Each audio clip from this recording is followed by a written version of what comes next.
जय शिवाय नमः। महाशिव पुराण का 8वां अध्याय पहले खंड का पहले तो तब उन करुणाधार भगवान श्री सदाशिव ने मुस्कुराते हुए कहा, हे ब्रह्मा, हमारे वचनों को ध्यान पूर्वक सुनो।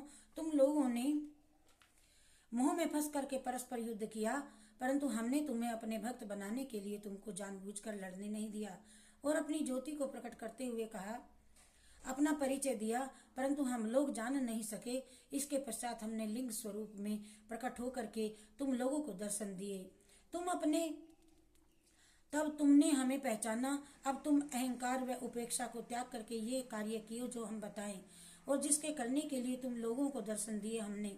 तब तुमने हमें पहचाना। हम अहंकार की उपेक्षा त्याग करके जिसके करने के लिए हम तुमको कहते हैं वह कार्य करो। ऐसा कह करके उन करुणाधार महेश ने अपने श्वास द्वारा मुझे और भगवान श्री विष्णु जी को वेदों का ज्ञान प्रदान किया।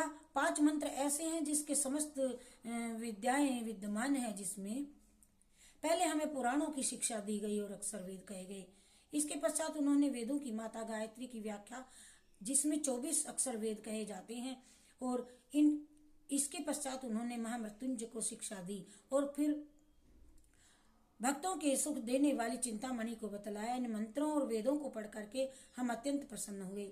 इसके पश्चात मैं और विष्णु जिनके दर्शनों में लीन हो गए और वह आनंद प्राप्त हुआ जो कहा नहीं जा सकता। जो सुख सर्दियों में धूप और कामी पुरुष को स्त्री प्राप्त होने से होता है, वही सुख हमें भगवान श्री सदाशिव जी के दर्शन से करने से हुआ। भगवान श्री सदाशिव बोले, हे श्रेष्ठ देवो, मैं तुम दोनों की भक्ति देख करके बहुत प्रसन्न हुआ।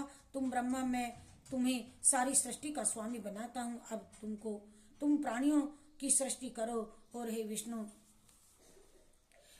तुम सृष्टि का पालन करो और वेदों को देख करके मुझे पहचानो और उचित रीति से अपने अपने काम को करो। वेद को मेरा ही स्वरूप और वाक्यों को मेरी आज्ञा जानो।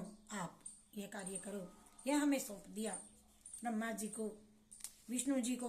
हम दोनों की प्रार्थना सुनकर के भगवान सदाशिव ने प्रसन्न होकर के कहा, इस हर प्रकार की चिंता को त्याग करके तुम स्वयं सुख भोगते हुए संसार को सुखी बनाओ और तुमने मेरा जो स्वरूप देखा है उसकी पूजा करो, उससे तुमको सुख की प्राप्ति होगी।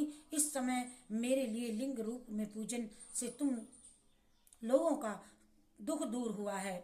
इसी प्रकार दुखी प्राणी मेरे लिंग रूप द्वारा मेरा पूजन करके अपने दुखों को दूर कर सकते हैं। लिंग का अर्थ है संसार के लय होने का स्थान। जब भी तुम्हें किसी प्रकार का कष्ट हो, तुम्हें मेरे इस लिंग रूप में की पूजा करना। मेरी पूजा करने वाले के सभी कष्ट दूर हो जाते हैं। समय आने पर मैं भी तुम्हारे संसार में प्रकट रहूंगा और मेरा नाम उस समय रुद्र अवतार होगा। उसमें और रुद्र में भेद न जानना। सारी सृष्टि में मुझे व्यापक समझना।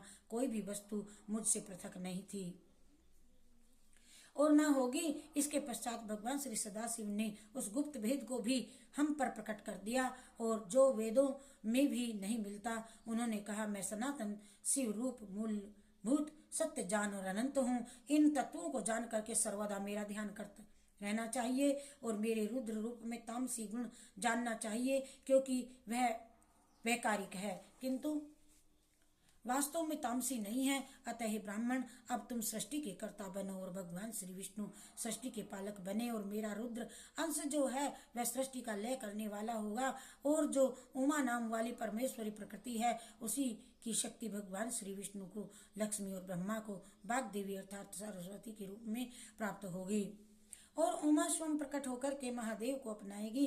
तीनों देव अपनी शक्तियों सहित मेरा पूजन करेंगे। मैं सबको चिंताओं से मुक्त कर दूंगा। अब तुम इन तीनों देवताओं के आयुर्बल को सुन लो।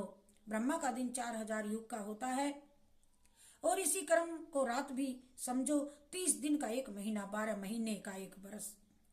इस प्रमाण से ब्रह्मा जी की आयु 100 वर्ष की होती है और भी ब्रह्मा जी का 1 वर्ष भगवान श्री विष्णु जी का 1 दिन कहलाएगा और वह भी इसी प्रमाण से 100 वर्ष तक जीवेंगे तथा विष्णु जी का 1 वर्ष रुद्र के 1 दिन के बराबर होगा और इसी क्रम से भी 1 वर्ष तक स्थित रहेंगे इसी में। और तब मेरे भगवान श्री सदाशिव के मुख से एक श्वास उत्पन्न होता है, उसमें कि 6 उच्छ्वास और निश्वास का 1 दिन पल, 60 पल एक घड़ी और 60 घड़ी का एक दिन रात होता है।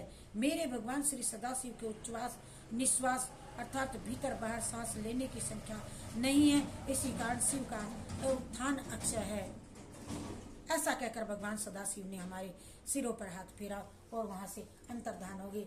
जय शिव शंकर भोलेनाथ की जय, शिव शंकर भोलेनाथ की जय।